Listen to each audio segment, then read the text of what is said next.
Some leaders leave footprints, others leave libraries.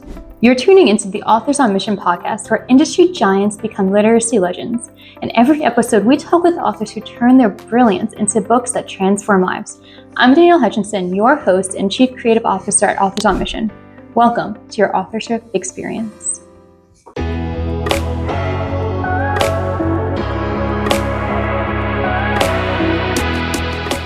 Hello, everybody, and welcome to Authors on Mission podcast, a podcast committed to exploring top-tier insights and strategies employed by established experts to achieve success while inspiring authors as well. I'm your host, Danielle Hutchinson, Chief Creative Officer at Authors on Mission, and today I'm thrilled to be joined by David Richards, author of The Lighthouse Keeper, a profound novel about mind mastery and personal transformation. David brings a unique perspective to writing, having served 15 years in the Marines before transitioning into corporate work, eventually finding his way back to his passion for storytelling.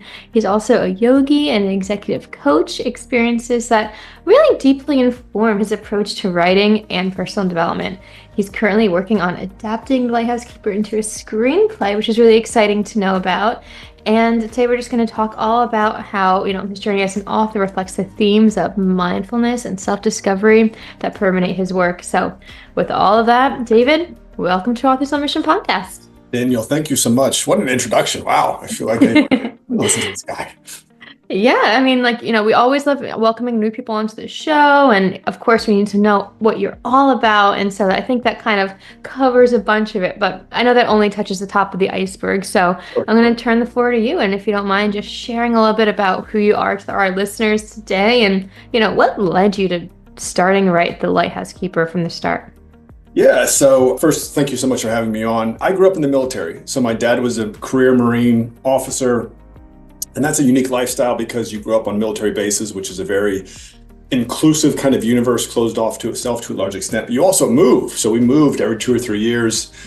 I was fortunate enough when I was 10 to spend 3 years in Japan as a kid.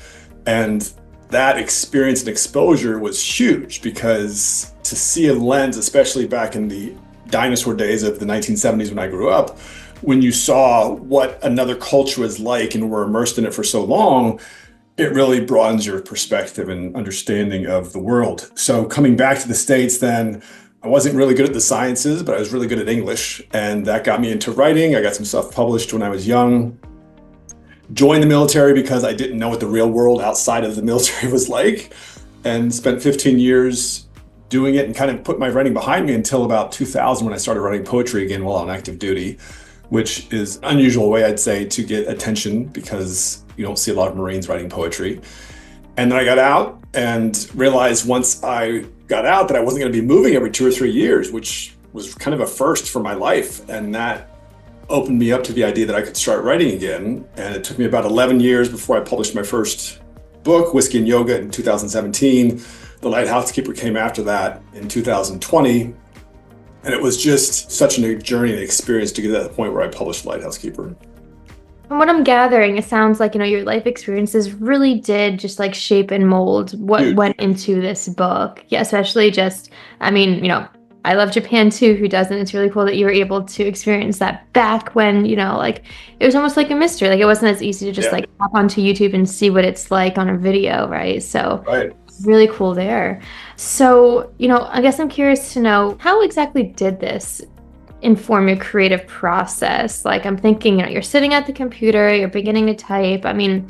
What was that like? You're starting to take these experiences. Did you have it planned out in advance? Did it kind of come to you, based on your inspiration from these experiences? Was there a specific process you took? Yeah, to a large extent. So when I wrote Whiskey and Yoga, it was about finding your purpose. For 11 years, when I got out in 2006, I wanted to write horror stories. I fancied myself the next Stephen King.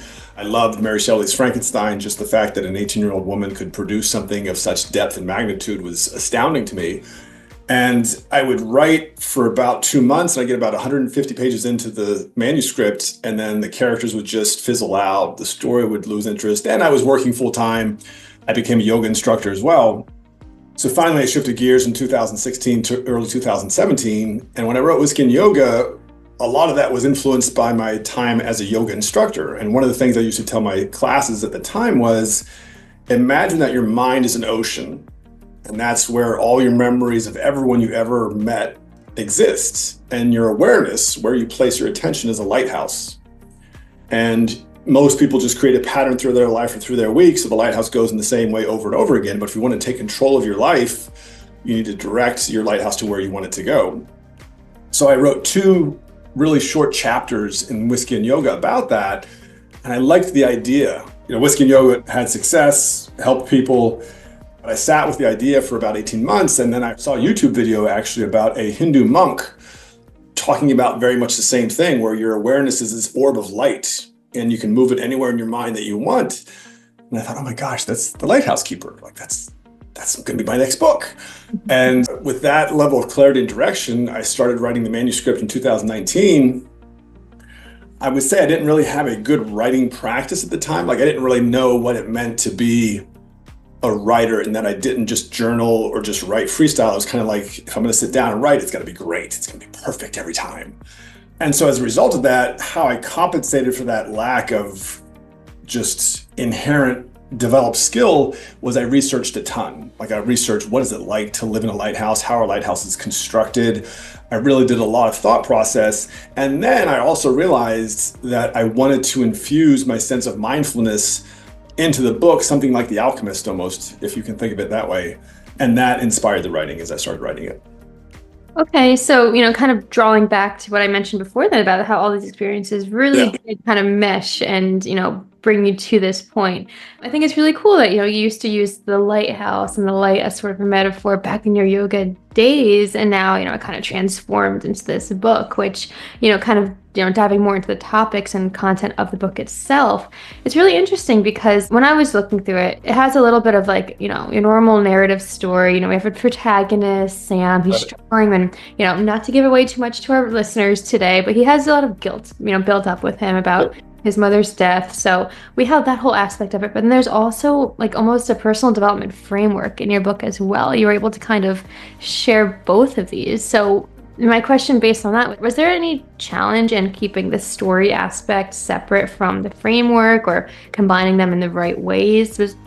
How did that come to be in your book? Beautiful. So when I wrote the first draft, I sent it off to an editor and he had it for about 3 months. And I remember we met July 4th, 2019. And he said, this is really well written. And here's the problem. And the problem was, if we look at the protagonist and then there's the mentor in the actual Lighthouse Keeper, it's kind of like a Luke Yoda scenario if you're a Star Wars fan. And it's very easy, accessible for a lot of people. But there wasn't an antagonist to the story. And this was my first real kind of editorial experience. And I was kind of like indignant. I was like, how dare you question my work? What are you talking about? But as we talked for about 2 hours and I realized he was right. And I needed an antagonist to actually complement the structure of what I was looking at for the personal development piece of it, because it was something that I was inherently wanting to achieve was, let me tell a fiction story that also has a sense of development to it. And so I did that through the protagonist's ability to kind of journal at the end of each chapter. So there was very much a process on, let me figure out how to do this. But the editorial process where my editor said, here's what's missing from the story, was the catalyst that really shifted it. So when I did the rewrite for the second draft, it was that foil of the antagonist was the kind of added to the structure of how the protagonist could go through his development journey.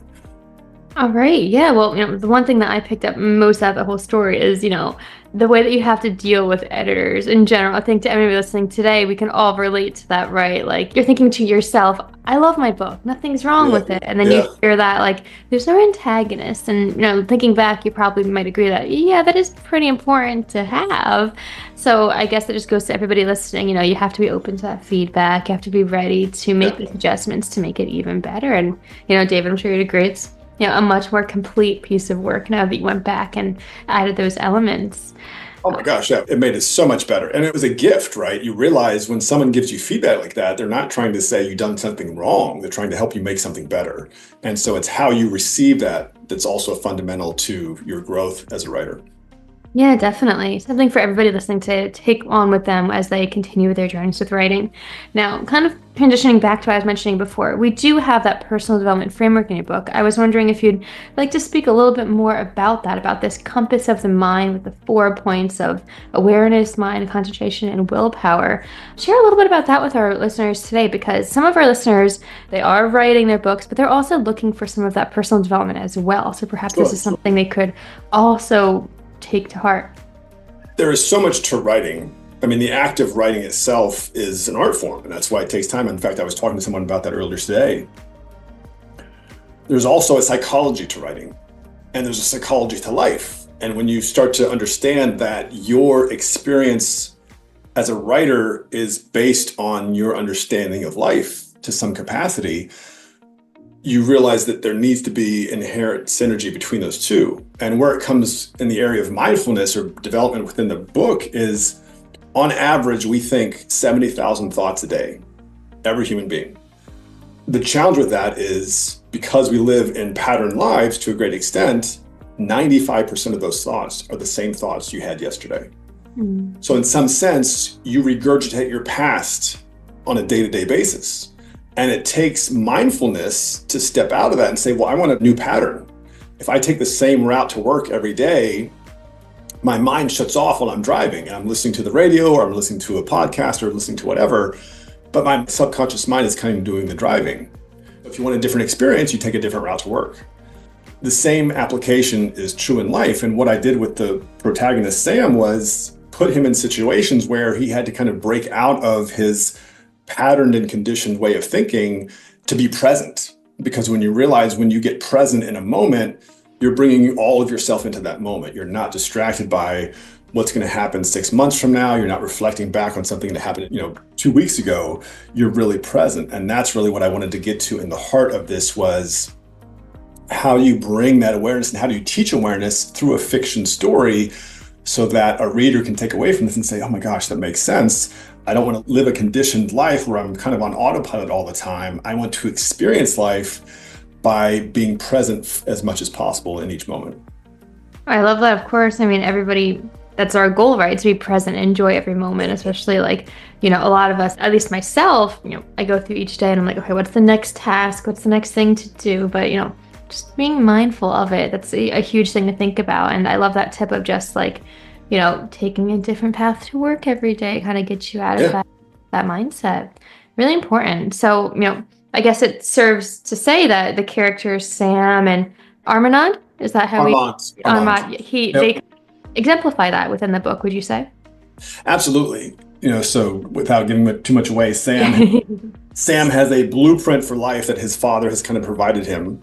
And he sees this just leading to a slow death, so to speak, and you realize that fairly early in the book, and he wants something else. And so he goes to a lighthouse to become a lighthouse keeper's apprentice, and the person he meets, Armand, is a very different character. And in that sense, Armand represents kind of the Yoda character, but this mindful being who is living in the present moment all the time. He's not worried about tomorrow. He's not worried about his future. He is in the moment. And through his instruction and training Sam to become a lighthouse keeper's apprentice, he helps Sam become more present in his own life until Sam has to then kind of go on his own spiritual journey. Understood. Okay. So, to anybody listening today, if you're interested in learning more about this whole compass framework, a great way to do this is by reading The Lighthouse Keeper, because I would assume that as you're reading it, you're seeing these characters kind of play that out and learn from it as you just described. So it's better than just, simply listing it out in a bullet point form trying to tell people, right, Dave? It's a way that gets you immersed in it and understanding it, which is a great technique for anybody, trying to express their frameworks to the world as well. Trying to transition a little bit more perhaps into the writing process then. You mentioned to me that you were struggling with the inner editor in your writing. So Yes. I'm guessing I'm curious to know, what strategies have you developed to quiet that critical voice and to allow creativity to flow as you were writing? Sure. So as I said earlier, when I was wanting to become the next Stephen King, I wasn't writing. In other words, I wasn't coming home from work every day and just journaling or just putting my thoughts down. I was writing on the weekends. And when I was writing on the weekends, it was, okay, let me write this masterpiece that I'm going to somehow produce, even though I don't write 5 days of the week between Saturday and Sunday. And it was so laborious and struggled so much. And then when I shifted my mindset to, okay, I'm not going to write horror, I'm going to write personal development, it was a huge shift because now I realized, okay, I'm going to write about myself. And that's a little sticky because that's a different kind of writing than writing fiction, even though any author imbues themselves in their fiction writing to some extent, but it was a very different experience. And I still wasn't actually writing. Now it was just the psychology of, can I finish a manuscript? Like, it's been 11 years, can I finally finish one? When I finally published Whiskey and Yoga, I didn't really have the idea for the Lighthouse Keeper fully germinated. That would take another year and a half. But I still appreciated I need to get better at writing. And so one of the things I did, there's a great book, I think the author's name is Mary Ann Williamson, and it's called Writing Down the Bones. And in the first or second chapter of the book, she says to kind of do away with the internal editor, a really simple exercise. Grab a pen and paper, set a timer on your phone for 4 or 5 minutes, and as soon as the timer starts, just write. Don't edit yourself. Don't let the pen come off the page. Don't worry about margins. Don't worry about spelling. Don't worry about punctuation. Just write.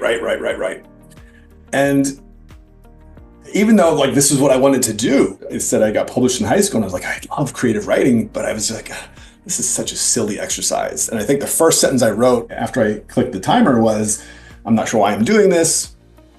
When the timer went off, I had 4 pages of stuff. Oh, and wow. I was just, where did that come from? I was blown away. And so I said, oh my gosh, this is awesome. So I waited a day or two, then I did the exercise again. And then the third time I did it, I said, well, since I kind of went into it with an empty blank space of what I was going to write about, what if I have an idea? And I just take that idea and then do the exercise. And so my idea was someone retiring from their job. And I wrote like 4.5 pages again, but there was a story, there was context to it, and there was depth. And there was, people who he was going to miss at his retirement party. And what I realized, it was that process that did away with the editor where you're fidgeting over a perfect sentence because you want to make it like just structured awesome and make it brilliant so the audience loves it or the reader loves it. And you just do away with that. And once I did away with that, the writing became so much easier. It just flowed. And it wasn't, I would say, natural, because it really took until the pandemic when I started journaling on a daily basis to evolve that. But I would say doing that timing exercise is one of the huge catalysts for shifting and just writing without judgment. Well, whenever you actually set yourself down to write, it's good to have that actionable thing you could do to make sure that you're going to get something done. And for you, this timer was something that we can actually make sure that we're holding ourselves accountable for the writing. And I hope that makes sense in the way that, you might sit down, but then sometimes I find myself I'm going to sip on my coffee, I'm going to get comfortable, but actually the physical time that you're typing and writing and keeping track of that's a whole nother ballpark. So I do appreciate you sharing that with us. That's something everybody can try today. And I've heard different renditions of that, set a timer, just right. You really clearly said that to us in a way that, makes it stand out, because you're right. The more you think about the depth in it and the quality, it's just going to take longer. So just right. It's an amazing tip for us all. And, one thing I did notice about your book also is, along with the narrative, along with the message behind it, you also have a lot of just beautiful descriptions and passages about nature and the ocean. So if you could share with us perhaps, what techniques did you use to create such vivid sensory details in your writing? Some of that comes from just honestly from writing poetry. I mentioned when I was, I think it was 2000. Another experience that kind of meshed into this, the poetry. Yeah, absolutely. In 2000, I was still in the Marines on active duty, stationed outside of Washington, D.C., and I was taking a master's class on psychology, and there was just a woman in the class who told such a beautiful story one day, and it inspired me. And I just found myself writing this poetry, and some of it was very kind of romantic, but there's lots of ocean, because just the water it all ties back, right? The water in Japan, on Okinawa, where we lived, was turquoise. It was so clear, you could see the fish, you could see, the coral was rich and beautiful. And I also wrote about military stuff. I wrote about Achilles, I wrote about Icarus, I wrote about mythology, because I immersed myself in history as a military person. So then to take all that and put it into the Lighthouse Keeper, one, the ocean, there's so much expansiveness to the ocean. And I had the great benefit while I was in active duty to spend 6 months aboard a Navy ship in the Pacific. And so when you are out at sea for 2 weeks and you see nothing but ocean the entire time, you appreciate the magnitude of how big the ocean is and how small the land is in comparison. And that, as a writer, speaks to you because it's an experience that I get to look at, every morning, getting out as the sun is rising and seeing what the clouds promise for the day. Are we going to be in storms? Are we going to toss the ship about? And the same thing with the nature piece is just really getting that appreciation for how the depth of the story is enriched by your ability to draw out aspects of nature in your own unique way as a writer.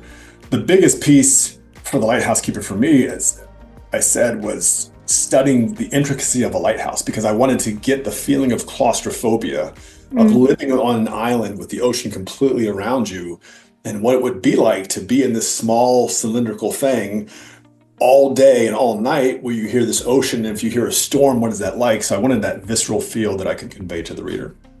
You know what struck me there is your use of the word claustrophobia, because when I think of the ocean, I think vast, huge, wide, and open, and you just said you feel claustrophobic around it. That's very interesting to think about, kind of just like the opposite ends of that, but it makes sense too. And that was why I wanted, because initially I had the idea, should I put the lighthouse just like it's on a peninsula, but on the mainland kind of, or should I put it out in the middle of the ocean? And I loved what you just described, right? That dichotomy between this lighthouse manned by 2 people and then the vast expanse of the ocean around it. Yeah, it's really interesting to think about, because I mean, in whatever scenario you're just extending the metaphor even more. You could be surrounded by people, still feel isolated the same way you're in an ocean. You could still feel claustrophobic. It's a cool thing to think about and play into. So. I love that. Yeah. So segueing into perhaps the most exciting layer of all this is that you're turning this into a screenplay also. So would you mind sharing a little bit about that with our listeners today? Yeah, it's kind of wild, and it speaks to the staying power of our work as authors. So The Lighthouse Keeper came out in March of 2020, right as the pandemic was altering our way of life. So I didn't do a ton of publicity for it. I was already kind of working on my next book, and I had some people liked it. It was structured well. People said, oh my gosh, this could have been a 500-page novel and you captured it in 230 pages, or whatever it is. And literally about 2 months ago, someone from California reached out to me and said, hey, I represent this screenwriter. He came across The Lighthouse Keeper, and this isn't a job offer, but he wants to talk to you if you've ever considered this turning into a screenplay. And so I said, yeah. So we met about 6 weeks ago, kind of walked through the story a little bit and what he liked about it. And he said, I'm happy to help you. I've done some screenplay contests, so I understand, because there's a very distinct structure to screenplays that you have to follow and adhere to. And when you even get into just the structure from a document perspective, then you see there's also a structure in terms of how you actually put one together. So there's 3 acts. You have to kind of follow this formula that Hollywood looks for. But we had a really good 90-minute discussion on what it would look like and how he could help me. And so last night, actually in my kitchen, I put up masking tape along one of my kitchen walls so I could build out the 3 acts of The Lighthouse Keeper. I've got about 8 pages so far. I just kind of have to wrap my mind around what it's like to write a screenplay again, since it's been a few years. Well, that's really cool to think about. First off, like, exciting to know that this is going to perhaps be turned into a film. Is there any dates in mind yet, or is it still just in those like early phases? I had, we talked, I think at the beginning of March, the first week in March, and I had this ambition that, I'll get it done by the end of the month. And I got to March 31st and I had written 3 pages. And I said, okay, and it is because the beauty of writing a novel is you get to immerse the reader in the world that you're creating. And you do that through the power of your language and just the creativity that you bring to it. When you shift to a script and a screenplay, you don't want to tell the audience, and you don't want to tell the director or the actor, you want to show them. And so that's a very different scenario. So if I look at the opening scene in The Lighthouse Keeper, without giving too much away, is Sam is having a nightmare about kind of living his life the way his father's blueprint has it spelled out for him. And as I look to build that into a screenplay, I can't go into his psychology of the fear that he's feeling, the exasperation that he's feeling. I have to show that in the dialogue or in the description of the scene, like what is he physically doing with his body, and then let the actor interpret that when they get there. So it's a very different writing, and that's the piece that it's just a mindset shift to be able to, okay, how do I show things instead of telling them, and how do I do that effectively to still capture the heart of the story, certainly, but also appreciating that, one of my favorite things is when I go see a movie with a friend and they say, oh, this isn't like the book. Well, there's a reason for that. It's because you have to turn it into something. Right. The screen, a movie is a show story. It's not a tell story. And if you have exposition, you don't want too much exposition where you have to explain what's going to happen next. You want to do that in a way that's embedded in the story. So it's very fun. I would say, if you've already written something and you want to look to turn it into a screenplay, there's a great book called Save the Cat by Blake Snyder, and it speaks to the nuances and the structure of how you do that. So. Awesome. Well, thanks for those tips. It's interesting that we think about, you might want to get something done by a certain time, but then as you dive into it, you realize it requires a lot more to it than you originally expected. I mean, here you are now, you mentioned you taped the walls of your kitchen, which, to me stood out. Now, do you have, family living with you right now, and they're kind of thinking like, oh, great, now we have to live with all this on the wall? No, I don't. I live on my own. And, that's good. That's a benefit. More space to just. It is. Oh yeah. Like I've got journals all around my house, and if I have an idea, I just write it down. But I just thought, like, I don't want to do this in my office. Where can I do it that I can look at it constantly, just so I can be mindful of it? Because it's also, when I got published in high school, it was like, oh my gosh, I want to do Hollywood. Like I want to do this Hollywood thing that's so cool. And this is again back when you didn't have the information that we have available to us today. And so I was so blown away when this person called, and reached out to me about turning it into a screenplay. But I also realized that, yeah, I do want to do that. Like, I really want to give this my attention. And you realize that is in and of itself an indication of what it takes to, you kind of have to devote yourself to your craft. Like if you're going to be a writer, you're going to write every day. You're not going to binge watch a lot of TV. You're going to focus on your writing and perfecting your craft or enhancing your craft. And the same thing is true for screenplays. Yeah, I mean, obviously, I love how you did all this. I love that, as soon as you leave this room that you're in right now, you're going to see those things right on the walls and be reminded of it and start thinking about it again. And, maybe that's just another tip that everybody listening today can embody too, is if you're able to just create like a reminder, a visual representation that you can't avoid, that not only, will spark your mind flow and more ideas, but also remind you to do it, hold yourself accountable. Like it's right in front of you. Right. Yeah, keep at it. Absolutely. So yeah, that being said, aside from the screenplay, is there anything else that we can be on the lookout from you? What's coming up next for you? Is it mainly screenplay? Do we have any more books on mind or anything else? I've got a book coming out. It's a little more spiritual. It's coming out this May, but really I think I also want to look at my third book, the one that came after The Lighthouse Keeper. One of the things I would say is it's great to take conventional ideas and give them a new spin. And so one of the things I did was I put the god of thunder, Thor, into the story of Christianity. And I was like, well, how can I do this in a way that is huge? And I also want to look at turning that into a screenplay too. So it's kind of, I think that's probably my screenplays writing is going to be the focus for my writing for the next few months, I'd say. Got it. Okay, so if everyone listening today, be looking out for that sort of development. But in the meantime, if they perhaps want to get in touch with you and, check out your books, maybe ask a few questions, anything like that, how can they reach you? How can they find your books? What's the next step? Absolutely. And again, Danielle, thank you so much for having me on. If you want to reach me on Instagram, it's David Richards Author. If you want to check out my books, davidrichardsauthor.com, you can send me messages on either one of those platforms, and I'm happy to respond and share anything else I can do that will help you. Perfect. All right, awesome. So we're going to put those links right into the description box of this podcast. So everybody listening today, when you're finished, you can go ahead and click on that. And in the meantime, any last bits of advice for our listeners today, be it in the, personal development realm or in the writing world? Any last bits of information for them to hold on to? The last thing I would say is respect artificial intelligence. Don't let it do the writing for you. Like, artificial intelligence can become a great editor.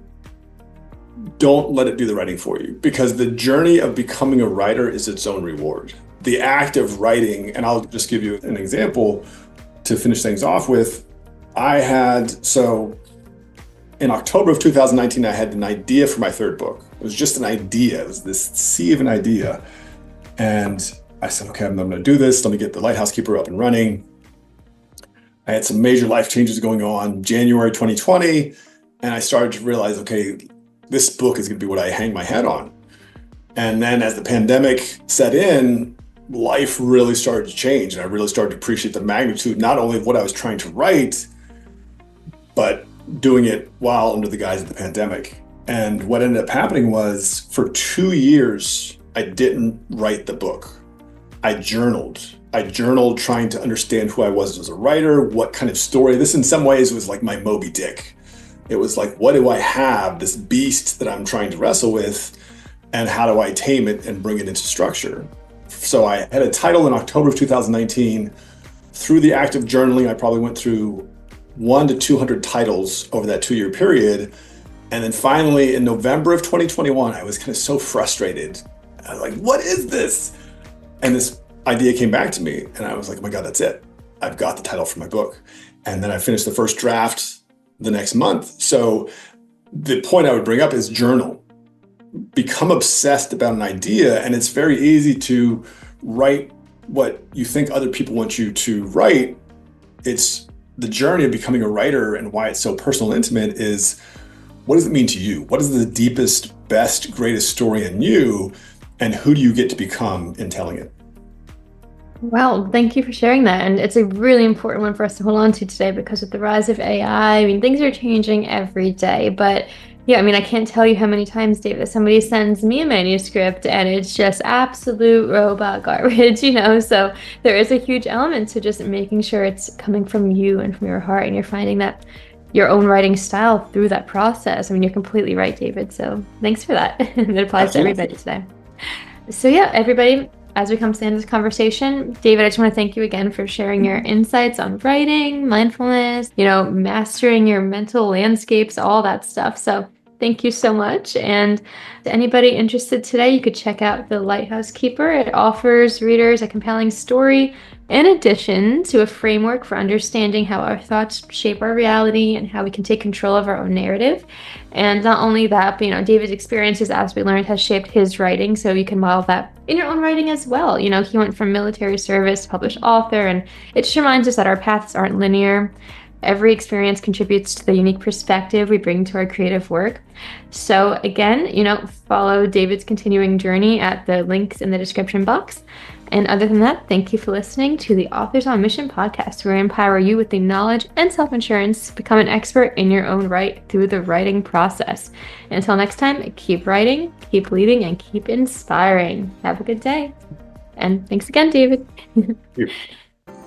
This is Danielle Hutchinson reminding you that somewhere, someone needs the book that only you can write. Visit authorsonmission.com to start your legacy. Until next time, keep leading, keep inspiring, and keep thinking in chapters. Have a great day.